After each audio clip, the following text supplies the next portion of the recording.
बिस्मिल्लाहिर्रहमानिर्रहीम। अस्सलाम वालेकुम dear student. Visual programming CS 411 और इसका मैं पूरा कोड लेके आया हूँ। आपने जो सॉफ्टवेयर है वो कैसे डाउनलोड करना है, आप लोग गूगल पे जाओगे, लिखोगे visual studio 2012 Google drive 568 MB, ये वाला लिंक आएगा विद की है, इस पर क्लिक करिएगा। ये 568 MB है। आप GBs में डाउनलोड करने वालों के चक्कर में पड़े रहेंगे। ये सही है, मैं भी यही चला रहा हूँ, आपको समझने में भी आसानी होगी, तो यही कर लीजिएगा डाउनलोड। जल्दी डाउनलोड होगा, जल्दी इंस्टॉल करें और शुरू हो जाए, मैचिंग भी हो जाएगी। तो यहाँ से आपने ये सॉफ्टवेयर डाउनलोड करना है और इंस्टॉल कर लेना। और नहीं तो आपके LMS में भी पड़ा है, 2019 है और लेटेस्ट वर्जन है, फिर वो उसके आप देख लीजिएगा। आप लोगों को जो काम दिया हुआ है वो ये है कि आपने एक सबसे पहले एक कंसोल एप्लीकेशन बनानी है, जो कि मैं आपको सिखाऊंगा। आपने एक इंटरफेस बनानी है जिसका नाम GPA रखना है, उसके अंदर 2 फंक्शन बनाने हैं। और स्टूडेंट आई थिंक सो आप बाकी सब की वीडियोस में देख चुके होंगे ये कि जी बनाना कैसे है। ये सबसे मुश्किल चीज़ थी डेलीगेट वाली। आपने कस्टम डेलीगेट नहीं बनाना, बिल्ट इन डेलीगेट यूज़ करना है। डेलीगेट भी एक फंक्शन की तरह का होता है। और आपने जो चीज़ भेजनी है वो C# की फ़ाइल है एक, और बाकी स्क्रीनशॉट है, और उसका नाम आपने VUID रखना है। आप विजुअल स्टूडियो का जब इंस्टॉल हो जाएगा तो उसका फ़ोल्डर आ जाएगा, उसमें प्रोजेक्ट्स में जाना है और अपना प्रोजेक्ट का जो नाम होगा वो, और इस प्रोग्राम जो फाइल होगी इसका रीनेम करके अपनी ID लिख लेनी है और स्क्रीनशॉट आपने ले लेना है। तो इस तरह हम बना लेंगे, इसको फिर सेंड कर देना है। आप लोगों ने जब शुरू करना है, फाइल में जाएंगे, न्यू प्रोजेक्ट पे क्लिक करेंगे और यहाँ से आपने लैंग्वेज सेलेक्ट करनी है विजुअल C#। अगर आपने विजुअल बेसिक सेलेक्ट कर ली, उसमें भी ये सारा कुछ आता है, तो आपके लिए मुसीबत बनेगी। तो आपने विजुअल बेसिक नहीं, विजुअल C#, उस पर विंडोज़ पे क्लिक कर लें और फिर कंसोल एप्लीकेशन, और यहाँ पे आप अपनी VUID लिख लें तो बड़ी अच्छी बात है। तो आप इस पर क्लिक करेंगे तो आपका प्रोजेक्ट बन जाएगा। आप यहाँ पे आ जाएंगे, आपने आते साथ यहाँ पे रेफरेंसेस होते हैं, इनको ऐड रेफरेंस करना है। इसमें 3 रेफरेंस आपने मस्ट ऐड करने हैं, नहीं तो आपका प्रोग्राम में एरर आते रहेंगे। आपने सिस्टम डॉट ड्राइंग, उसके बाद ड्राइंग है, उसके बाद आपने डिज़ाइन ड्राइंग उसके रिलेटेड है, drawing design, system dot drawing, system dot drawing dot design, और लास्ट पे आपने एक विंडोज़ डॉट फॉर्म वाली जो है वो सिलेक्ट करनी है। ये अभी आई पे है, तो ये वेब डॉट एप्लीकेशन आ गया, तो ये करनी ज़रूरी है, इसीलिए आपको थोड़ा सब्र करना पड़ेगा। ये विंडोज़ डॉट फॉर्म, तो ये ज़रूरी है, इनको ना किया तो आपका प्रोग्राम नहीं चलेगा।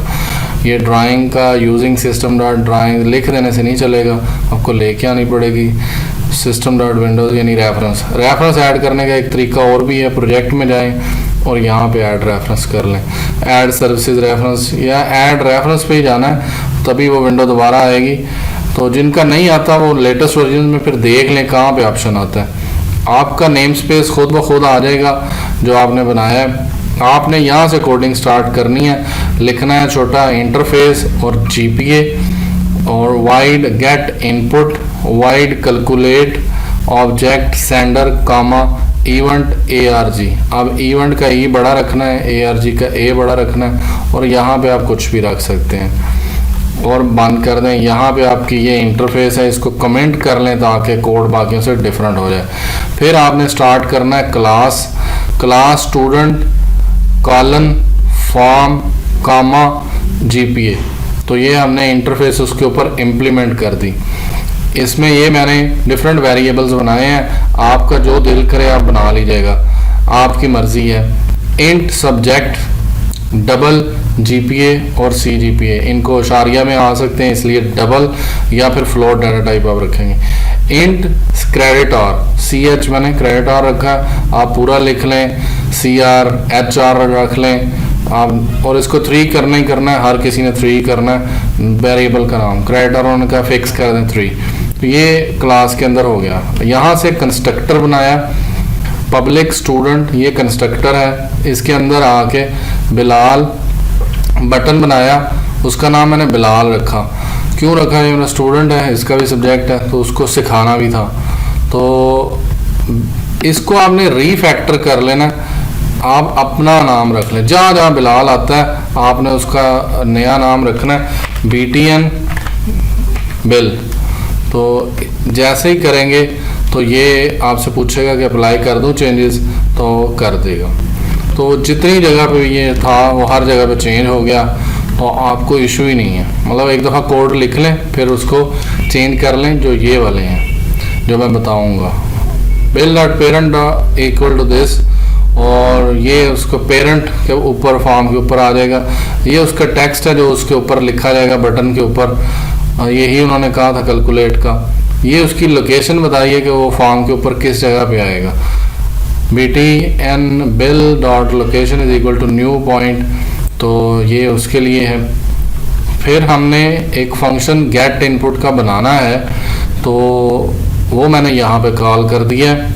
ये मैंने साथ लिख दिया, कमेंट कर दिया है, आपने करना हो तो कर लीजिएगा।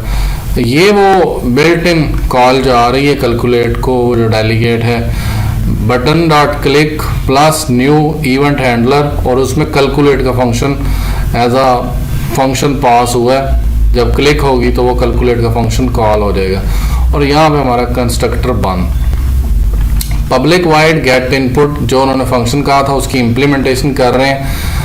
और console dot write line enter the number of subject, तो नंबर ऑफ सब्जेक्ट यहाँ पे इनपुट करने हैं। Convert dot to int 32 console dot read line, तो ये सब्जेक्ट में आ जाएगा। अब मैंने बड़ी पुट्ठी सी लॉजिक लगाई है, if subject is less than 1, मतलब लेस देन 1 0 है, तो उसमें क्या करो, सब्जेक्ट प्लस 3 कर दो, तो इस कोड को बदला जा सकता है।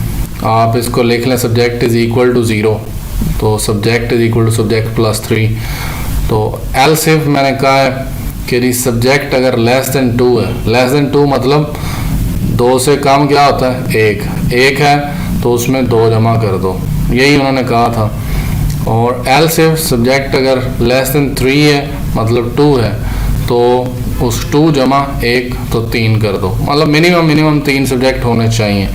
फिर मतलब यहाँ हमारा रोला ख़त्म हो गया 3 का।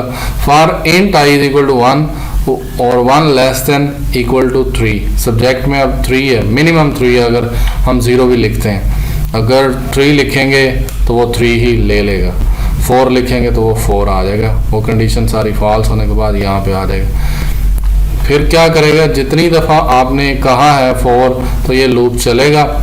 और मैंने इंटर द सब्जेक्ट, जो GPA इंटर द GPA आप करेंगे, जितने भी सब्जेक्ट थे ये साथ साथ मेंशन करता जाएगा। आई की जगह पे आप J यूज़ कर लें, K यूज़ कर लें लूप के लिए। सब्जेक्ट की जगह पे आपने जो वेरिएबल रखना है रख लीजिएगा। कन्वर्ट डॉट टू डबल, क्योंकि मैंने डबल यूज़ किया है तो मैंने उसे कन्वर्ट करवा लिया और GPA में रख लिया।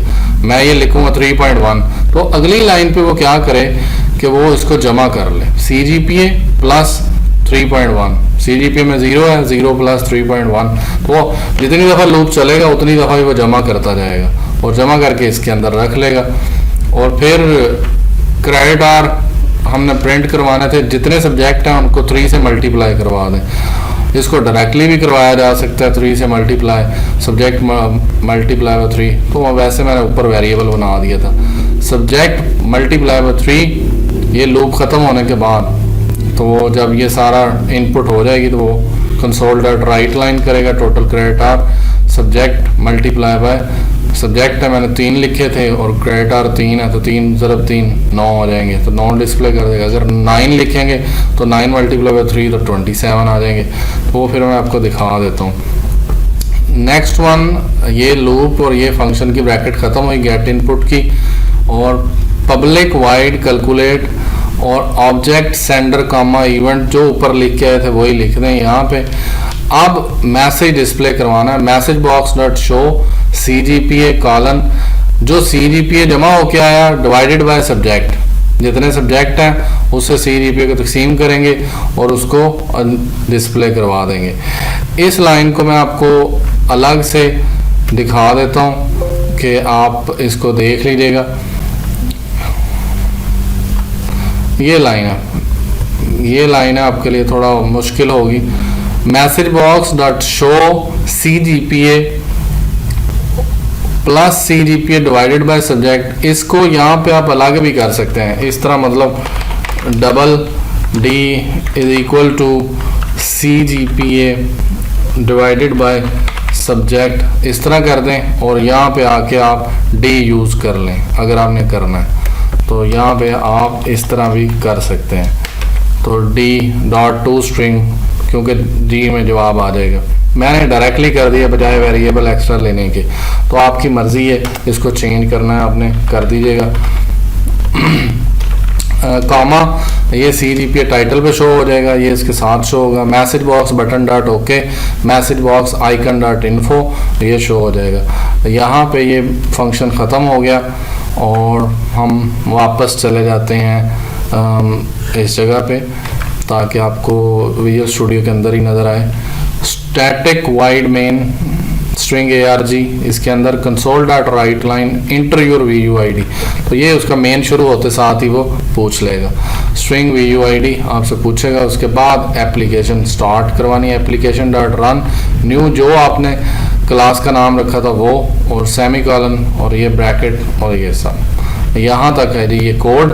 अब हम जब इसको रन करना है तो कंट्रोल F5 करना है, कंट्रोल F5, तो इंटर योर VUID BC 200 204 और 206, ये मेरी आईडी है। Enter the number of subject, तो मैंने 9 लिखा, तो अब मैं 3.1 3.2 3.3 3.4 और 2.6 2.7 3.9 और 3.7, तो ये 2.5। अब मैं इसको आपने ना विंडो को इधर ले आना, क्योंकि उन्होंने कहा है कि ये सारा कुछ भी शो हो। ये देखे टोटल क्रेडिट आवर भी उसने शो करवा दी। कैलकुलेट के बटन पे मैंने क्लिक किया तो ये 3.2 उसने दिखा दिया।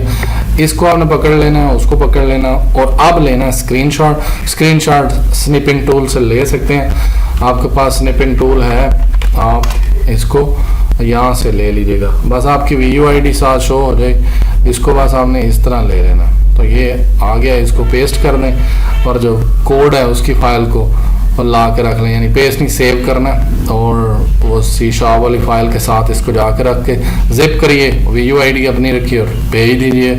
आई होप सो मैंने आपकी मुश्किलें आसान कर दी हैं। दुआ कीजिए, और अगर किसी ने पेड बनवानी हो तो वो मेरे से रब्ता कर लें फेसबुक के ऊपर या व्हाट्सएप के ग्रुप में या जहाँ पे भी। तो व्हाट्सएप के ग्रुप की अलग से वीडियो है, उसके नीचे लिंक दिया हो, तो वहाँ से आप कांटेक्ट करके मुझसे बनवा लीजिएगा अगर आपको असाइनमेंट बनवानी है। तो thank you ji, thanks for watching.